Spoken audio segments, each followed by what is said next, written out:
Dragi moji, pozdravljeni ponovno na kanalu Gregsport. Nekaj časa je minilo, odkar smo se zadnjič slišali. Nazadnje smo imeli malo bolj depresivno temo, malo smo šimfali, da po domače povedam. Danes pa bomo pozitivni, da bomo težko bolj pozitivni. Vsaj trudil se bom tako. Tako da gremo danes na polno. Tema malenkost drugačna kot ponavadi. Tiče se naš Slovenije, slovenske košarkarske reprezentance in predvsem njene prihodnosti. In jaz verjamem, da tudi vi verjamete, tako kot jaz, da je naša prihodnost svetla in to še kako svetla. Preden pa gremo na bistvo, vas vljudno povabim, da se za podobne analize, highlightse in vsem, kar je povezano s košarko, naročite na moj kanal Gregsport, da boste najhitreje obveščeni o novejših zadevah. Vabljeni. Torej, zdaj sam povod, zakaj je prišlo do takšne teme, je prišel relativno enostavno in sicer v sredo večer je potekala košarkarska tekma Eurolige med Real Madridom in CSKA-om, kjer je debitiral Urban Klavžar, letnik 2004, 17-letni Domžalčan Urban. In če slučajno kdo še do danes slučajno ne ve, kako je bilo, naj pogleda malo po mojem kanalu ali širšem svetovnem spletu. 10 točk je dosegel Urban na svojem debiju doma proti CSKA-ju. Skratka, ne samo, da je dosegel 10 točk, ni se ustrašil absolutno ničesar, metal trojke, zadeval trojke, preigraval, skakal, naštejte sami, kakorkoli, to je delal Urban. Skratka, tako mi je prišla ideja na to temo in pa tudi opazil sem recimo na Twitterju marsikomu drugemu tudi in z lahkoto ugotovimo in z največjim veseljem lahko ugotovimo, da je slovenska košarka v dobrih rokah oziroma še bo v dobrih rokah. No, resnično se lahko nadejamo, vkolikor bo tale trend talentov mladih sledil temu naprej, vkolikor se bo dobro delo talentov nadaljevalo in vkolikor bodo dobili priložnost, se resnično lahko nadejamo uspešnih iger tudi v reprezentančnem dresu, vsaj upamo, lahko tako. Potenciala je na izvoz, mislim resnično, kar imamo mi v mlajših selekcijah do 18 let in pa tudi že nekaj nad 18, vse tega do 20. leta. Česa podobnega že dolgo nismo imeli, morda le za časa Dragiča, Lorbka in tako naprej. No. Skratka, če kar začnemo po vrsti, Klavžarja smo že obelodanili, iz Domžal prihaja z domžalske košarkarske šole, zelo hitro se je preselil v madridski Real. Njegov prik sosed, da tako rečem, tudi Domžalčan, Jan Videj je tam, čeprav je leto mlajši, igrata v mlajših kategorijah že skupaj. Jan Videj je na prejšnjem evropskem, tem neuradnem evropskem prvenstvu dokazal, da gre za absolutno odličnega košarkarja. Mislim, da na neki tekmi proti Srbiji dosegel celo 38 točk, sicer pa bil daleč najboljši igralec prvenstva. Tako da tu sta že dva iz Realove šole. Že predtem smo imeli Dana Duščaka, ki zdaj igra pri Cedeviti. Bomo videli, kako bo z njegovim razvojem. Žiga Samar je dal košarkarsko šolo Real Madrida skodi in v tem trenutku igra zelo uspešno v Fuenlabradi. Njegov mlajši brat Matija igra ravno tako za Fuenlabrado, če se ne motim, v mlajših kategorijah in je tudi član reprezentance, mlajše seveda, slovenske. Tako da tu je spet ena bratska naveza, kar je že značilno za našo reprezentanco. Tako da vse v bistvu tole prihaja iz Španije. Tukaj je Mark Filip Ivanković, morda še marsikdo ni slišal za njega, ampak mislim, da gre ravno tako za velik potencial, ki se dobro razvija, mislim, da na Kanarskih otokih, če se ne motim. Tako da o fantu bomo še slišali, gre za krilo, okoli 2 metra, nekaj takšnega, ki pa ima odlično tehniko in pametno. Tako da verjamem, da da se še bomo tukaj marsikdaj ostavili pri njegovem imenu. No. Skratka, gre za neke zelo mlade fante, ki bodo seveda morali še ogromno delati, ogromno potrenirati, ampak vedno bolj in bolj trkajo na vrata članske košarke. Gremo naprej. Kaj imamo potem še na branilskih položajih? Nekaj dni nazaj je Gregor Glas s Partizanom gostoval pri Lokomotivi Kubanu, eni izmed res boljših ekip trenutno v ruskem prvenstvu in pa nasploh v Evropi imajo izredno močno ekipo. Gregor Glas se pa razvija pri Željku Obradoviću. Mislim, če vam damo 3 možnosti, pri kom bi se radi razvijali, ne, za časa svoje mlade košarkarske kariere.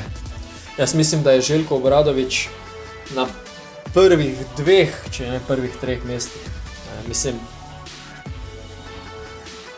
učitelj ala Željko Obradović, hvala lepa, roka, samo pove, kdaj delam, kdaj začnem, kdaj končam in to je to.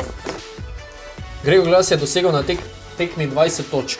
Akcije so v bistvu že narejene, izjemen strelec, vemo, zdaj je dobil še veliko samozavesti, očitno v svojem prodoru. Skratka, zelo ga že rine v prvi plan sloviti Željko Obradović. Eno zanimivo ime še imam tukaj, bolj na krilnem položaju, Lukaš Čuka. Lukaš Čuka v zadnjem času dobiva nekoliko manj priložnosti pri Olimpiji, tako da upam, da se nekaj tukaj še najde, da bo lahko fan še bolj napredoval. Njegova višina je izjemna, mislim, da je 2,8 cm, zelo mehka roka, skratka, njemu moramo dati še malo več priložnosti v tem momentu. Krilni centri, krila, kakorkoli. Rok Radović se je preselil trenutno v drugo ekipo Cedevite, v Zagrebu igra, ampak njegove atletske sposobnosti predvsem in pa košarkarski IQ, mislim, da je to na zelo velikem nivoju. No. Gremo proti centru. Blaža Habota ste že spoznali na mojem kanalu, o njem ni potrebno dosti izgubljati besed. Gre za centra z neverjetnim občutkom. Jaz mislim, da je to občutek, ki se ne da natrenirati, kaj se da videti pri njem. Gre pa za tipičnega igralca, ki bo moral še tako zelo delati, da dol padeš. Zakaj? Zato, ker verjamem, da se z ogromno dela pri takšnem potencialu da narediti takšnega centra, ki ga Slovenija lahko samo sanja. Pa vemo, da smo najbolj okrnjeni ponavadi na tem mestu in iščemo naturalizacijo na vsak način. Pri Blažu pa ob pravilnem delu v prihodnosti mislim, da znamo tukaj dobiti reprezentančnega centra za naslednjih 10 let. Ampak res je treba delati, ker ima ogromno rezervno. Tukaj je Saša Cijani, isto član Ilirije, lahko bi tudi rekel o mlajšem Jurkoviću, Robertu. Macura se razvija pri Krki. Skratka, zdaj sem že naštel v bistvu za celotno peterko reprezentance za naslednjih 10 let, pa sem izpustil 5 igralcev. 5. Za naslednjih 10 let, govorim, sem 5 igralcev izpustil. Pa da sem čisto realni, 3 igralci za naslednjih 10 let, pa 5 igralcev za naslednjih 5-6 let. Gremo po vrsti. Luke Dončića še sploh nisem omenil. To je za naslednjih 10 plus let.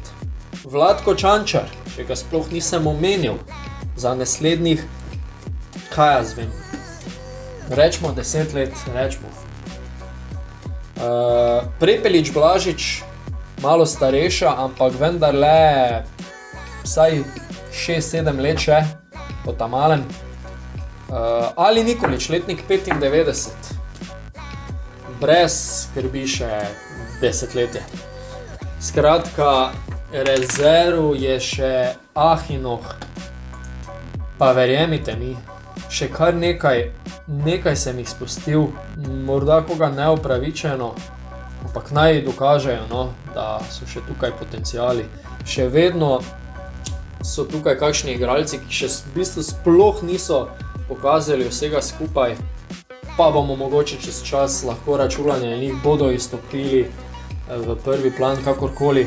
Recimo Črčabrilo, 17-letni fant, ki trenutno igra pri Triglavu, je v bistvu MVP prvenstva do 3x3 košarke. Ja, vem, 3x3 je nekaj drugega, ampak je že uveljavljen v članih in kaže nek potencial, tudi nanj mogoče lahko še računamo. Ja, tukaj je še Sergej Macora, recimo, no? Mlajši brat Jurija, ki igra predvsem na krilo, pa je še en španski legionar, ne? Tako da dosti je še tega. Jaka Klobučar, recimo pri Krki, ne tisti, ki je zdaj že blizu 35. ali katerega leta, ampak mlajši Jaka Sojmenjak, ki ravno tako igra v Krki in je še zelo mlad fant. Skratka, tukaj je še toliko potenciala, da bomo videli. Kaj pravite vi, kako gledate na to zadevo? Imate tudi vi sladke pomisleke, skrbi, ko pomislite na prihodnost slovenske košarke? Dotaknite se tega v komentarjih, zelo rad bi videl vaše mnenje, pa da gremo še tukaj malo skozi, da še kaj predebatiramo, no. Na tem mestu tudi vsa pohvala vsem športnim košarkarskim delavcem, seveda, ne, ki skrbijo za naše mlade talente. Brez dela ne bi bilo nič, brez dobre priprave na delo pa še manj. Tako da, hvala tudi vam, da me spremljate, kot že rečeno, vljudno vabljeni, da se naročite na moj YouTube kanal za podobne highlightse, analize in vse, kar je povezano z košarko, slovensko košarko in košarko nasploh. Bodite lepo, vse dobro, srečno novo leto, če se morda ne slišimo do takrat. Bodite dobri, spoštujte drug drugega, imejte se radi in lep pozdrav!